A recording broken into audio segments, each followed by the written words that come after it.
Let's get talking now. My guest seated, Emmanuel Chiramating Ejako, is a member of parliament for Ayawaso West Wuogon, and Kobe Champong is an aspiring parliamentary candidate for the Cape Coast North constituency. Good morning, gentlemen. Good morning. Thank you for being here.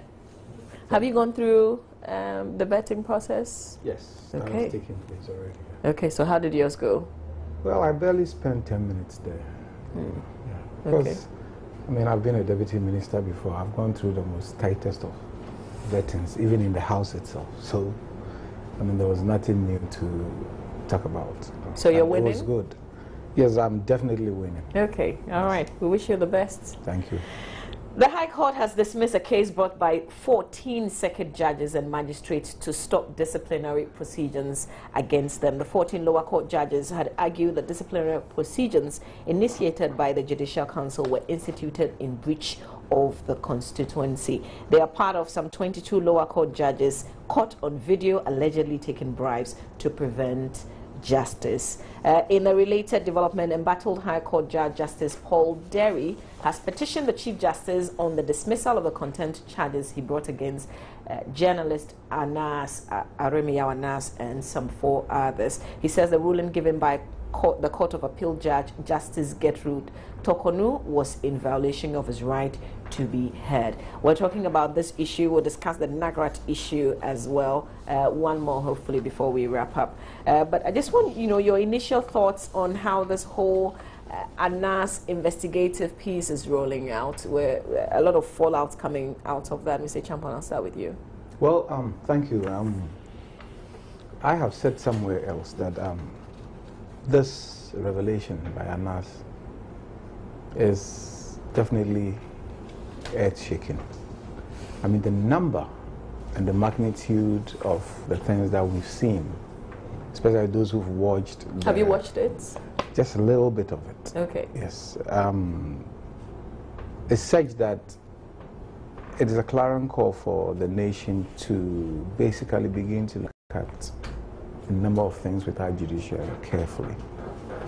The scale of the expose means we are neck deep in trouble as far as the judiciary is concerned. That is not to say every judge or justice of the courts is corrupt.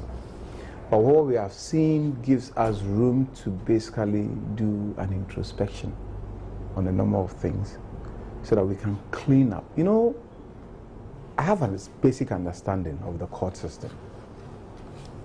If you look at the framers of the Constitution, they give the judiciary a specific role. And even in social settings, you are not even allowed to interact with them so much because they know our system can corrupt them. And their role is very simple. They should be arbiters on all issues because we believe they are the ones who have the highest standards in our democracy. So they should be arbiters. Now, if the ones who are supposed to judge us, who are supposed to be fallible, have now come to our level, that means we have a real problem at hand. So I have always advocated for a radical approach at solving some of these problems. We need to deal with this issue swiftly because the longer it lingers, the more we begin to see people losing faith in our judicial system. Yes, we can agree to the fact that the justice system grinds slowly, but in this particular case, when it involves people on the bench, we need to do it quickly. How do you do it when some of these same people are fighting back through the same legal processes? Yes, but you see, the courts are beginning to see the need to let the process continue. Yes, people are raising protests, but at the end of the day, they will be given fair hearings in all the committee settings. They'll be asked to explain yourself as to how these things occurred under your watch. So the fair hearing will be there for you, but it must continue and come to a conclusion. That is what I believe in. If we let this thing linger, people will continue to lose faith in the judicial system. I always end this part of this discussion by asking a simple question using this analogy. You are a young person who has come out of school. You bought a piece of land you want to build. You know, the process of building in this country takes a very long time and basically takes all your income because you can plan and you cannot achieve that plan within a 5-year period. You buy a piece of land with your hard-earned savings. You realize that the land has been sold to 2, 3, 4, 5 people. So you decide to do the right thing as a citizen, go to court. And in going to court, the judge who sits on your case determines that I'm going to take money from the other party and rule against you. When all this evidence and facts support the fact that you have acquired the land legally, you have the title and everything, what happens to you? You are a shattered human being. And if you continue to let this happen to our young generation of people coming up, it will get to a point we will never have a country anymore. Because everybody will begin to take the law into their own hands. You sound like there's a certain experience. Yes, because we see this all the time. We see this. People have made allusions to corrupt judges and stuff, but in the times past, we always put it aside because there was no corroborative evidence to support this. This is perhaps the first time that we are seeing something that we can all attest to, caught on tape, that we can all see. And therefore, we need to deal with this quickly and move on. Okay. All right. Mr. Jackson, how quickly must we deal with this? Thank you. Thank you for having me on your show this morning. And let me use this opportunity to say good morning to viewers. Beyond the judiciary, I think that this, because really, they are just a microcosm of what this whole nation is. Anas is coming to Parliament. I'm sure you've heard. Yes, I've heard he's coming. But after that, I have a feeling he's been there already. Oh, no, I hear that the tapes are ready. Beyond that, I think he should go to the executive. And I hope that the tapes are also there already. After all, government has three arms. Judiciary, legislature, and the executive. I think that the imperatives are even more on the executive because they are the spenders. They hold the public purse. As for us, we make laws, we pass laws, and that kind of a thing. I can completely agree with my co-panelist. For me, for instance, I had a ticket to go watch, but I didn't. This situation is shattering. I am at a loss. You see, because I think I have said it on this platform once, that the final resort is the judiciary. There will always be improper executive actions. There may be improper legislative actions. We could pass a law that is contrary to the Constitution. The opening statement of our Constitution says that any law that is at variance with anything in the Constitution is void ab initio. It is possible that all the 275 of us will go on and do something that is fundamentally against the Constitution. Okay. The resort, the last stop, is the judiciary. The executive, His Excellency the President, can make a mistake. Even 275 members presided over by Mr. Speaker could make a mistake. But in all of this, where we would seek redress is the court. And if the court, where we would go for redress, is found to be just like us, fallible, susceptible to, and what worries me is, I didn't watch, but I read. Sometimes it is for pittances, 600 cedis, 500 cedis. Sometimes it's for a goat. Some person wanted sex. Sometimes it is for sex. You know, it completely degrades and denigrates that hallowed institution. And for me, this is worrying. I have stated here that in the Bible, in the Psalms, they will talk about Selah. I think that Selah, they will say, means pause. I think that as a nation, we must stop, because judges are just a microcosm. They are just a reflection of the whole society. There is something wrong with our society. We are all living a lie. The judges even have, particularly when you go to the superior courts, I am informed, and I believe the same to be true, that they retire on their salaries. So there is a certain security of tenure. And if you retire on your salary, then you are not like a member of parliament, or you are not like somebody who works at the Food and Drugs Authority who would take a pension, a lump pension, and that's it. And you know, but sometimes we also ask ourselves. Kobe was referring to building a house and all of this.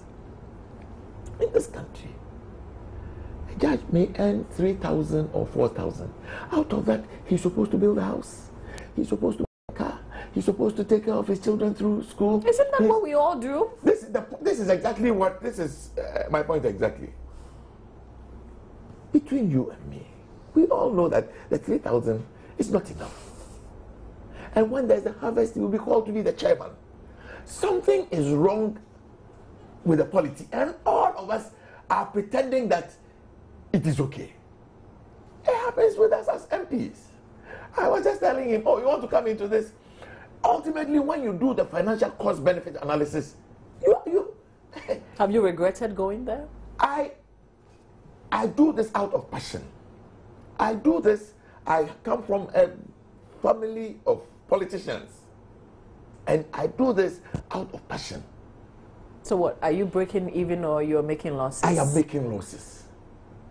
I can tell you, my son asked me one day, I met him and told him that I wasn't too sure I wanted to do this again. So when he came back and saw that I was contesting, he asked me, Daddy, but I thought that you said this was it. I told him, this thing is like an addiction. You know that the cocaine is destroying your life, but you can't extricate yourself from it. You know, but let me. I think that it is something that is happening to our nation, and we must take a deep look at it, and we must do it as soon as possible. Okay. The thing about the judges, I want to believe it is just the tip of the iceberg.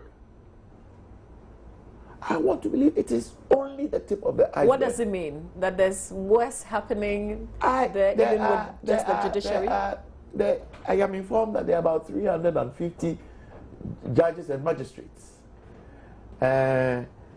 Already, this is almost a tenth. There were 34 of them. Okay, this is 1 out of 10% of it. Yeah. And it is not good. It really... I mean, how about the appeal court? How about the apex courts? You understand? So all I'm saying is that this must be a wake-up call. We must not just sweep it under the carpet. And NAS has done some things. He did customs. He did cocoa smuggling. He even did orphanages. And the horrifying stories that came out of the orphanages. People take orphans and go and collect money and treat the orphans as slaves. Okay, it is an indication that something is not happening right in this country. Okay, so we must look at it. All right. So I'm asking the question: how do we begin to heal? Healing. Yes.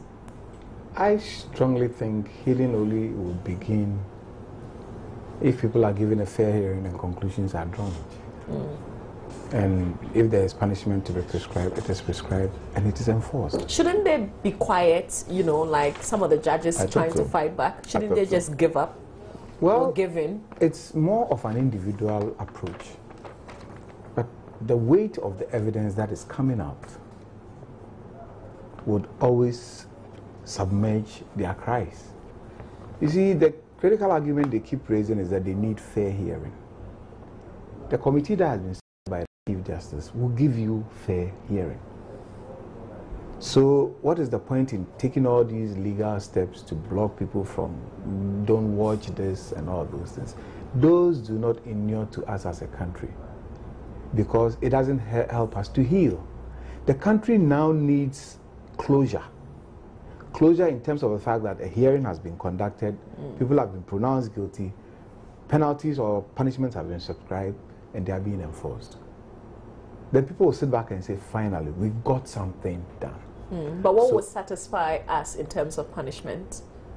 It depends on the gravity of the offense and depends on what the committee recommends. This is like the worst. That's it. Kind of offense, isn't it? For somebody, for persons like that, if found guilty. Exactly. But we must go through the process. We cannot circumvent the process. We can't short-circuit it. We must go through the process and prescribe the appropriate punishment. For me, Ghanaians will be happy when they realize that we've gone through the process, punishment has been adduced, and people have been sent off to jail if that has to happen, and are serving jail time. You see, when they see that, at least they'll tell themselves that yes, they went through a process and finally some punishment has been adduced. Yes, that is where people will get some satisfaction. But if this thing lingers, and we go through this, I mean, have a typical case in court where you go and your attorney tells you, oh, it has been rescheduled, another 1 month. I know of a senior member who went to court 48 times on a case. 48 times, 48 adjournments. Yes, spanning about 5 years. Wow. Finally, the case was struck out for lack of evidence. But he appeared in court 48 times. I'm sure he's beginning to think now that something went down. That's what I'm saying. And people like that will get closure when there is punishment that has been meted out and people are serving their times. You know, that's what the whole country is looking forward to. Closure. And the healing will begin when we know that, yes, the right thing was done. Yeah. Mr. Jack, I'll ask you same, but you know, some people went to the conference center to watch the video only because they had heard that some of the judges who sat on their cases were involved and they wanted to see for themselves. People are beginning to think about their own cases. Yeah. You asked what I said that we must do something about the whole polity, and then you're asking, I really and truly don't know. We must. I can agree that we must probably set some very good examples. Okay. I feel very sorry for all the people involved. I feel extremely sorry for them. You know, to have gone through to rise up to become a high court judge it takes a lot of brain and brow. I feel extremely sorry for them. But in this life, it happens sometimes that there would always be, quote unquote, a scapegoat. Yes, I agree that we must bring a finality to this matter. But I don't think that it is only the 34 people involved. Beyond that, we must begin to lift the veils. We must begin to ask some questions. I drive a Mercedes-Benz. People must begin to interrogate. What has a man done in his life to drive a Mercedes-Benz? So what did you do to drive it? I finished pharmacy 32 years ago. People must begin to index what I am doing with my taxes. So you didn't buy it when you went to Parliament. This is a car you've owned for a while now. Yes. Okay. Yes. The point I am making. I am asking questions. So. Oh yeah.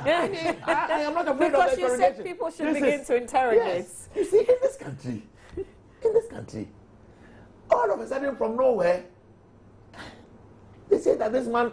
Let me place a caveat that I am from. Even my own political philosophy wants people to be rich. Okay. I want people to prosper. I want people to do well. But I think that in this country, we have lost the nexus between enterprise and reward. We have completely lost that connection. Enterprise must bring reward. Today, people have found a way to get rewarded for no work done. And they are the people we hail. Thieves, brigands, people who steal government money. They end up being the chairman of the harvest. They end up sponsoring the political parties. Until and unless we begin to lift the veil and ask ourselves some very hard questions. Are we prepared to mention names? I mean, I am not. Some of these people, we know them. We suspect them. They are out there. And we talk about them behind their backs. We talk about them not on air, but are we ready to go on record with some of these names? If we continue like this, then we are on a trajectory that will just hit the wall. it is not sustainable. I don't think that it is sustainable. Do you believe in the processes, the process that the CJ has set up? Oh, I think that they'll tell you that the law is an ass, you know, and the judges know much better all the things they are doing. They know that sometimes they call it a vexation of the process. I'm not a lawyer, I'm uneducated. But they'll tell you it's a vexation of the process. They know, they have sat at the top of it. The law has always been in their bosom. And I think that what they are doing is just creating a situation where it will prolong. I can completely agree with my co-panelists that it gets to a point where you must just realize that it's completely out of my hands. And I think that sometimes there is dignity in saying that, yes, I am human. I made a mistake.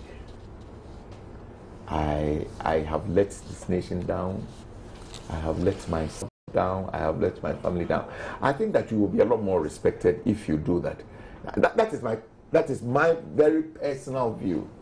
I am not competent to sit here in judgment of any of them. I am absolutely not competent.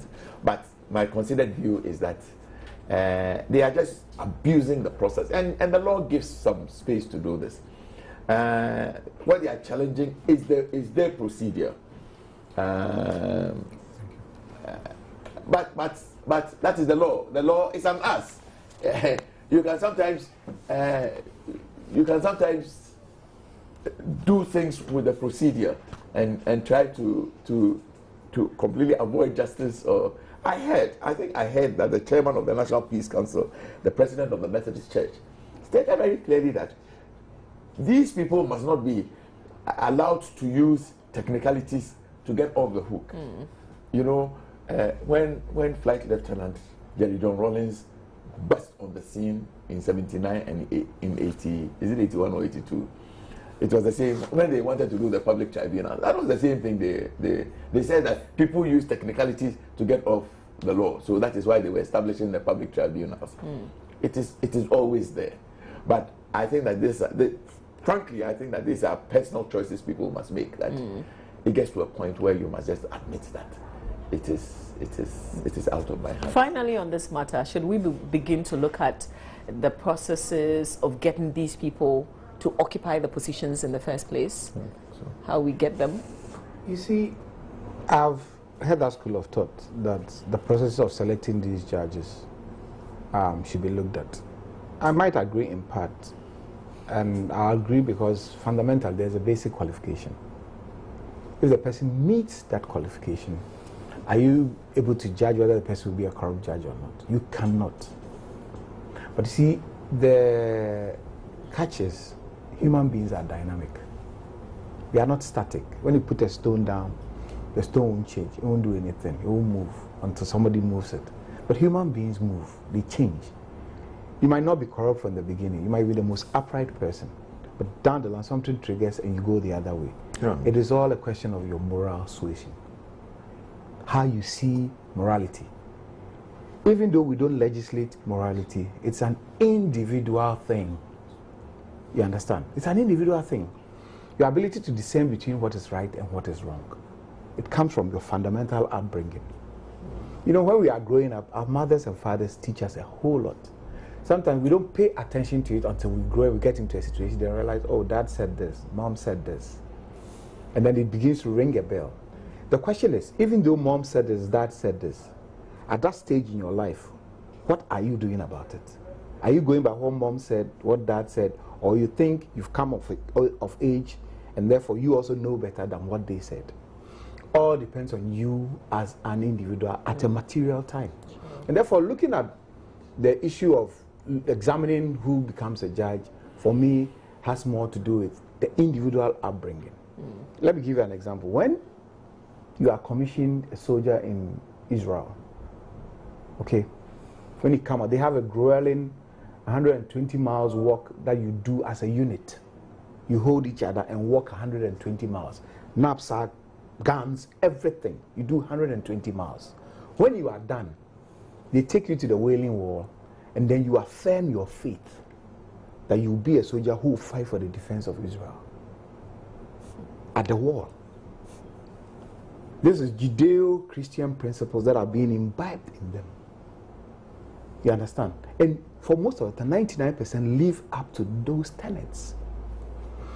Moral suasion is key in everything we do in this world. If you're able to discern between right and wrong, you always do what is right. Mm-hmm. That's why, as an innocent child, when you are being named, they give you water and give you alcohol. So you discern between the two from that age. So it behoves the individual to live an upright life. More so when you are put in a certain position where you are the final place we all can go to seek justice. Sure. You know. Okay. I can only agree partially with him. You see, but I think what we must begin to do as a nation is to really set up institutions and regulations and let the institutions and the regulations work. All of us are doing things and nobody is asking, where is this from? Because sometimes when we ask, we don't even get the answers. You see, the point is that they will tell you that in the UK, in the so-called advanced democracies, a policeman by the street will ordinarily not take a bribe because there is such strict accounting. There is such strict accounting that it's not that they don't take bribes, though. They do. The politicians in America, they find a way. But it is recently, governor of Illinois was evicted. And when they went, the money he collected was in a freezer. Couldn't even show it. You understand? Another governor. And he was attributing it that he was misled by his wife. It is such that the institutions, the law and the regulations work. In America, everybody buys a house with a mortgage. So where your salary is $200,000 a year, and you bought this house, and you bought a summer house here, and you did this, we'll go back to IRS to determine how much taxes you are paying. Some people have, the Kennedys have a old money. Their great-grandfather started it, even though they say that he did some wrong things, prohibition, as selling alcohol when there was prohibition, but he cleaned it up. So when the Kennedys have a summer place, a huge expanse, everybody understands it is old money. Facebook, Zuckerberg, is that his name? Yes. The man has made billions. So if you go to Denver and he has a 2-acre thing, everybody can relate to it. But some upstarts, the man finished university 4 years ago. He has built a house in his village. He has built a house in Accra. He has bought a house for his wife in a vice village. He drives around in a, not a GXR, he drives a VX V8 and has bought one for his girl. All of us know his girl, and all of us keep quiet. We don't build a nation like this. Where did that young man who finished university less than 10 years, what did he do? Some may get a lucky break. I agree.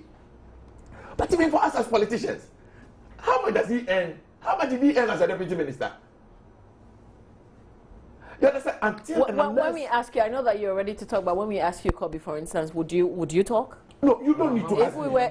You don't need to ask me. Your vehicle, your houses, and things like that. What we need to do is to set up the proper institutions. Look, we pretend. In this country, we are too full of appearances. We say that we declare what's the name? Assets. Has he declared his assets? And even when you declare your assets, it is in the bosom of the Auditor General. It is sealed. Yeah. But you're comfortable with it? I mean, that's how... No, I mean, if we continue like this, I sit here pontificating. Tomorrow, I am Minister for Health. Do you know what I will do? When I know that nothing is looking at me. Okay, well, you know, this issue is deep. We have to move on. I know, but you see, yes, I agree with you in part. But you see, the moral suasion angle is key. Oh, I agree. You are exposed to all of these things. I agree. How do you stand? Yeah. I mean, agree. it's But right you see, and wrong. You, see, Kobe, you yourself said that human beings are dynamic. That's what I'm Today, saying.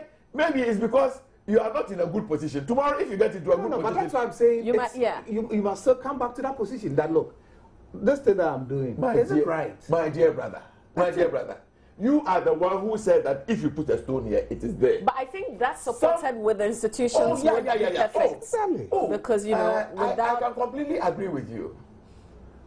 I will not sit here and say that I'm an angel, no. But there are also some things that I will not do because I think that will be the moral angle yeah. of it. Yeah. You But let's understand? talk about Nagrats. I do some things, but there are some things. Yeah. It's tough. I don't We'll do touch it. on Nagrats really quickly. They've given a deadline of today, by close of day today. I spoke to the Vice President, Angel Kabonu, on the show this morning. He's got a series of meetings, one with the GES, with the Labour Commission, and then with the Fair Wages and Salaries Commission. But I can't understand why they will have issues from 2010, 2013, and just when they give a deadline for a strike action to take place, that's when all these people will call them for a meeting. Well, I think I think what I read indicates that they are going, or they are threatening a strike over their unpaid Allowances. Is that a book? No, this is not book. They, You know, he I get outlined confused with these are transfer, vehicle maintenance. You know, they're basic, because I even said that these are things that can be solved. Not, you don't have to go out with it. It doesn't have to come to this. But sadly, even for the little things, exactly, their bargaining agreement has also collective bargaining has expired. Right. That's also another issue. So that's a whole process that you have to go through. I don't know when they started this process. I cannot speak to that. But as long as I'm concerned, it's better to go through the process and get what you deserve. But when they are not calling you to even begin the process with you, then what do? Well, they might have a point on that score. But you see, at the end of the day, you still have to sit down and talk about these things and come to a finality on it. I mean, yes, you might call a strike. A strike might cripple the situation a little bit. But ultimately, you still have to go to the table and talk about these issues and come to finality on it. You have been there. Why do you wait for them to get to this point last minute before you begin to call them? I don't think people deliberately wait. It involves a host of institutions to get these things done. And you have to have them all in sync for these things to happen. Really? Yes, you have to have them all in sync. They're talking about collective bargaining agreement. Who is supposed to lead that kind of discussion? Is it Ministry of Education, GS? You're talking about fair wages, making determination as to what constitutes an allowance. These are things that happen all the time. It is not a one-day thing. It's not an event. It's a collective process. You understand? What we need to do is to move it consistently along and have a template that says, okay, if we move year A, and let's say we give 2% for this year because of cost of living index, blah, blah, we put this here. You know, when we begin to do those things, it becomes something that is automatic. We know that, okay, 2015, this is what we got. The cost of living has been adjusted, so this is what we should expect.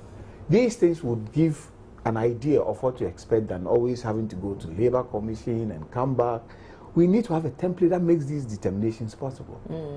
Mr. Jacko, you know, it's hard when the Labour Commission has made a ruling and nobody is respecting it, and the Labour Commission itself is not even going to court to enforce its own ruling. I mean, what do you do if you were Nagrat or any of these teachers who are crying? You see, let me link this with the other story about President Mahama orders 5,000 payments to black. That's sad, isn't it? There is something wrong about governance in this country. And I am a politician. I will point to the elected government. The guys are saying that since 2010, they have been contending this matter. 5 years, they have been contending this matter. And it is not peculiar. I am a pharmacist. The pharmacist in Ghana, the Ghana Hospital Pharmacists Association, when they started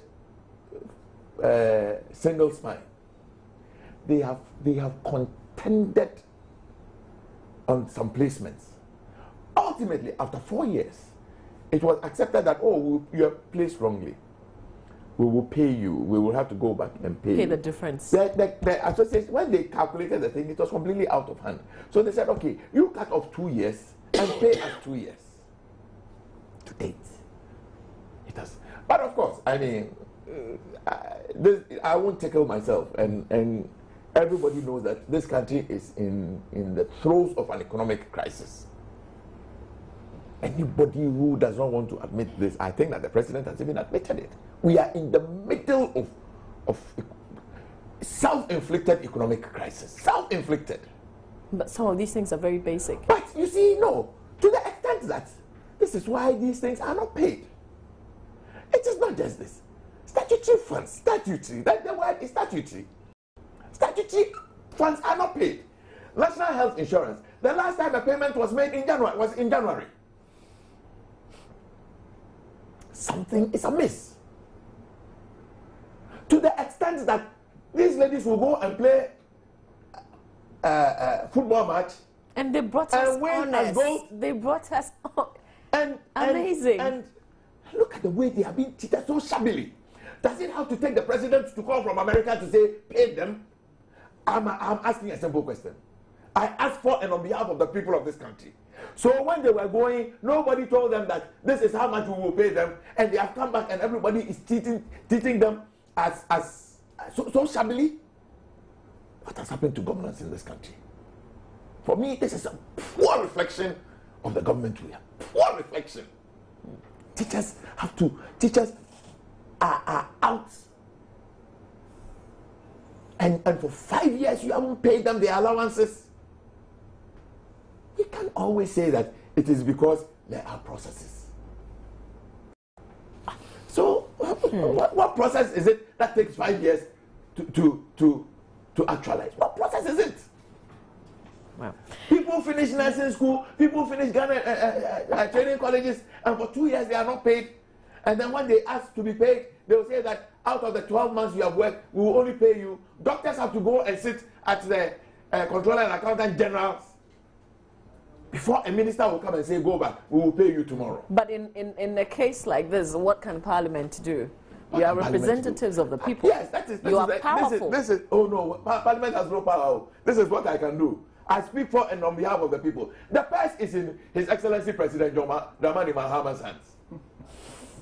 The purse, the public purse, he is the one that directs the consolidated fund and the contingency fund. Look, I can tell you, just before we rose, there is this avian flu situation that is confronting us. The minister brought the Veterinary Services Department brought a request because it was not in appropriation. The minister said that he was taking the money out of contingency. And we said, go ahead and do it. Indeed, when you take money out of contingency, you don't even need approval. Go ahead and take the money because it is, when you talk of contingency, it is emergency. So you go ahead and spend the money and come back to Parliament to report.